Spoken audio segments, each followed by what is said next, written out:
saya mendapatkan peramanah dari Nikita Mirzani, dan dia juga meminta saya segera dalam 1-2 hari ini segera memasukkan gugatan Wan Prestasi. Gugatan Wan Prestasi itu segera saya daftarkan dengan yang menjadi tergugat itu adalah RG. Ya, yang menjadi tergugat adalah RG, yang kedua adalah AM, yang ketiga, mohon maaf, ini bukan tergugat, tapi turut tergugat satu, ya, Kepala Kepolisian Republik Indonesia, turut tergugat dua adalah Jaksa Agung Republik Indonesia, dan ada satu perusahaan juga menjadi turut tergugat 3. Dari gugatan Wan Prestasi ini, nanti saya akan menguji persoalan ini bahwa disinilah sebetulnya ini adalah persoalan keperdataan yang dipaksa menjadi perkara pidana, seperti itu.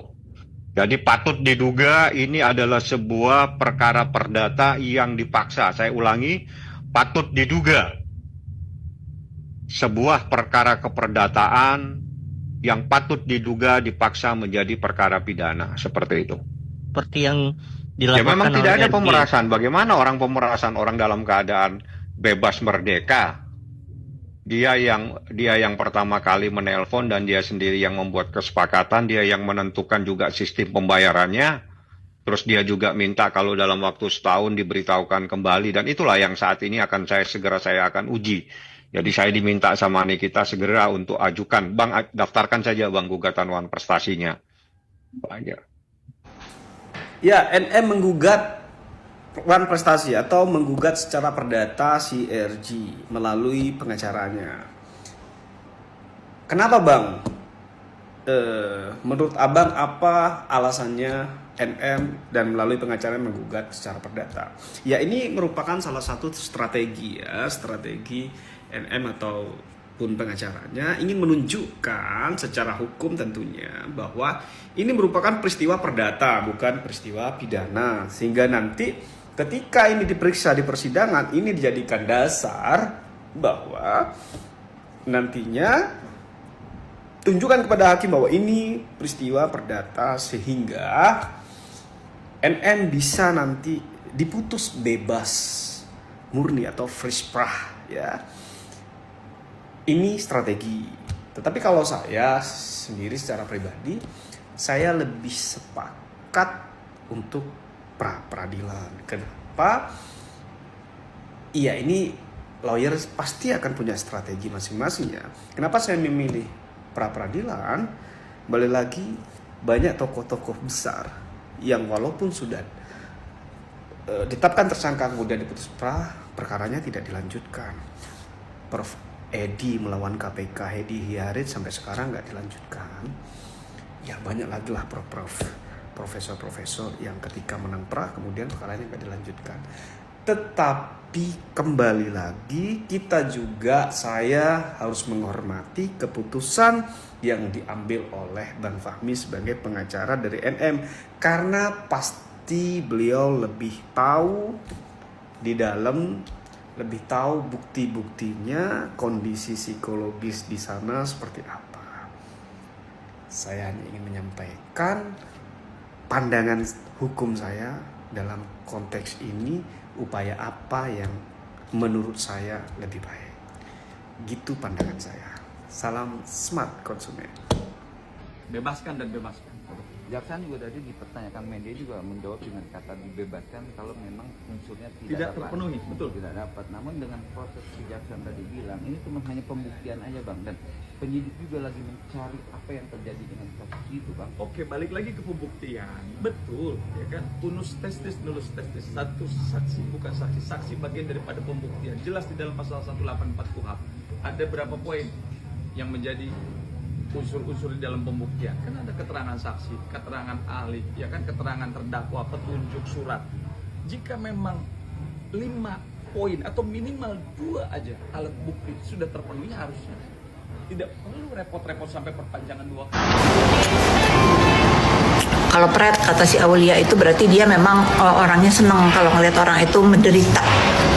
Tapi semakin dia senang melihat orang menderita yang dia harap menderita bahagia, semakin panas.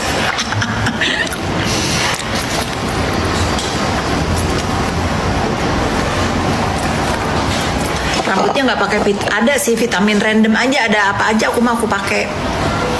Jadi kulit kepala aku kebal, seperti hidup aku kuat bebal.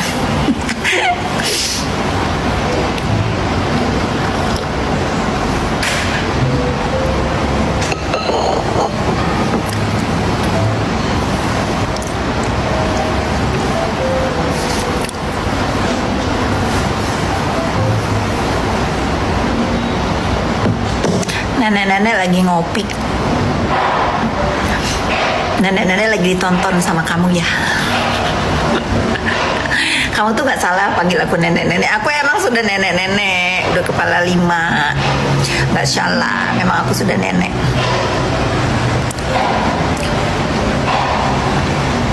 Kebal dari mulut buzzer yang cari makan. Iya, semoga. Sekarang si manusia silver bawang abu-abu sudah mulai pembohongan publik di toko orange. Hati-hati buat si toko orange warga-warganya. Karena warga-warga toko hijau sudah pada tahu kebobrokannya dia. Jadi stop sudah manusia silver abu-abu bawang. Kenapa lu udah pada minus ini ya? Kasian. Tapi sudahlah, sudahi pembohongan publikmu itu. Hati-hati guys buat yang warga-warga toko orange. Karena toko-toko hijau itu sudah pada tahu gitu kebobrokannya dia gitu kan. Aduh. Praktisi hukum sekaligus pengacara dari Dr. Reja Gladys, Julianus Paulus Sembiring, memberikan respon yang sangat santai sekali ketika sejumlah praktisi hukum lainnya turut mengkomentari kasus NM dan IM ini. Dalam sebuah wawancara media bersama cumi-cumi.com, sebuah pertanyaan pun dilontarkan kepada pengacara Julianus Sembiring. Sejumlah praktisi hukum menilai rumitnya kasus Nikmir karena tidak sinkronnya 3 pasal yang Anda pakai. Apa tanggapan Anda? Pak Julianus Sembiring ini pun mengatakan ketika praktisi hukum atau teman sejawatnya ikut mengkomentari kasus yang sedang ia tangani, itu sebenarnya boleh-boleh saja. Namun, apakah mereka lebih mengetahui dari apa yang ia kerjakan? Tentu tidak. Julianus Sembiring pun mengatakan sebagai pengacara yang saat ini tengah menangani satu kasus tertentu yang dikuasakan kepada dirinya, ia mengaku memiliki sejumlah barang bukti, alat bukti, dan tahu peristiwa hukum yang saat ini sedang dilaporkan. Kakak melihat dari sisi kartu tarot, ada nggak dugaan memang dia memeras? Apakah tuduhan itu benar adanya? Oke.